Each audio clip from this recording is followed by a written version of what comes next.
ಎಲ್ಲ ರೈತ ಬಂಧುಗಳೇ, ಇವತ್ತು ಎಲ್ಲರ ಹೋರಾಟ, ಎಲ್ಲರ ಪರಿಶ್ರಮದಿಂದ ಇವತ್ತು ಚಿಕ್ಕನಾಯಕನಹಳ್ಳಿ ತಾಲೂಕಿನಲ್ಲಿ ಹಲವಾರು ಭಾಗಕ್ಕೆ ನಾವು ಕುಡಿಯೋ ನೀರನ್ನ ಒದಗಿಸ್ಕೊಡೋಕ್ಕೆ ಪ್ರಾಮಾಣಿಕ ಪ್ರಯತ್ನದಿಂದ ಇವತ್ತು ನೀರು ಹರಿಸ್ತಕ್ಕಂಥ ಕೆಲಸ ಇವತ್ತು ಪ್ರಾರಂಭ ಆಗ್ತಾ ಇದೆ.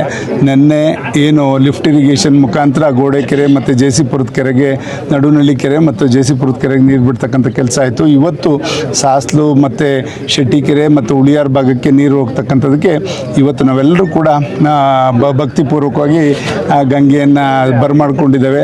ನಂತರ ನಾಳೆ ಹೊಸದಾಗಿ ಏನು ಹಲವಾರು ವರ್ಷಗಳಿಂದ ನವಲೆ ಕೆರೆಗೆ ನೀರು ಬರಬೇಕು ಅಂತಕ್ಕಂಥ ಒಂದು ಮಹಾದಾಸೆ ನಮ್ಮ ಆ ಭಾಗದ ಜನತೆದಿತ್ತು. ಅದಕ್ಕೆ ನಾಳೆ ಬೆಳಗ್ಗೆ 8 ಗಂಟೆಗೆ ನಾವೆಲ್ಲರೂ ಕೂಡ ಅಲ್ಲಿ ಆ ನೀರನ್ನ ಒಂದು ಬರಮಾಡ್ಕೊಳ್ಳೋಂಥ ಒಂದು ಪೂಜೆಯನ್ನು, ನಾಳೆ ಗಂಗಾ ಪೂಜೆಯನ್ನು ಇಟ್ಕೊಂಡಿದ್ದೀವಿ. ದಯಮಾಡಿ ಎಲ್ಲರೂ ಕೂಡ ಆಗಮಿಸಿ ಅದನ್ನು ನೀವೆಲ್ಲರೂ ಕೂಡ ತುಂಬ ಮನಸ್ಸಿಂದ ಸ್ವಾಗತಿಸ್ಕೋಬೇಕು ಅಂತಕ್ಕಂಥದ್ದನ್ನ ಎಲ್ಲ ಆ ಭಾಗದ ರೈತರನ್ನ ವಿನಂತಿ ಮಾಡ್ಕೊತೇನೆ.